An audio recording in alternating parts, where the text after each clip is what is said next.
Deylikki bir davrada bir insonni g'iybat bo'lyapti. Siz uni yaxshi bilasiz, bilmasizlar, uni haqiqiy sifatlari aytilayotgan bo'lsa, u g'iybat bo'lyapti. Mana shunday paytda, to'xta, birodar, to'xtanglar bir daqiqaga. Eshitinglar mana shu narsani. Eshitib olinglar, g'iybatni to'xtatinglar. Qo'yinglar mana shu g'iybat. Nima kerak sizlarga g'iybat? Deb agar mana shunday jur'at qilib g'iybatni to'xtata olsangiz, bir yillik sizning nomai a'molingizga savob yoziladi.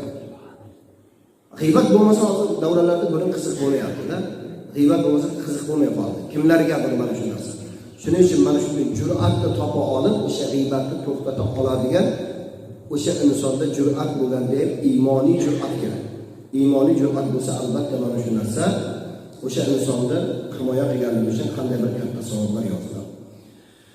Abdullah ibn Mas'uddan rivoyat qilingan hadisda aytadilarki, Payg'ambarimiz sollallohu alayhi va sallam: "Man yagtiba 'indahu mu'minun fa nasarahu jazaa'uhu Allahu bihi khayran fid dunya wal akhirah wa man yagtiba 'indahu mu'minan fa lam yansur jazaa'uhu Allahu biha fid dunya wal akhirah sharran." Imom Buxoriy musnadlarida keltiryapti. Kimning huzurida bir mu'min g'iybat qilinsa, uni himoya qilsa, Alloh taolo shu sababda uni dunyo va oxiratda yaxshiliklar bilan mukofotlaydi.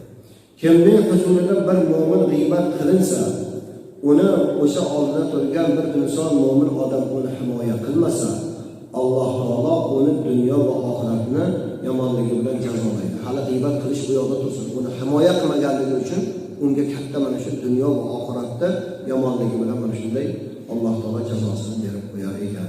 Alloh taolo hammalarimizni avvalo g'iybat qilishdan, qolaversa g'iybat qilmayotgan joylarda musulmonlarni himoya qiladigan bir iymoniy jur'at berishlikni Alloh taoloning o'zidan so'rab qolamiz. Va axiru da'vana alhamdulillah va sallallohu ta'ala ala xayri xalqi va alihi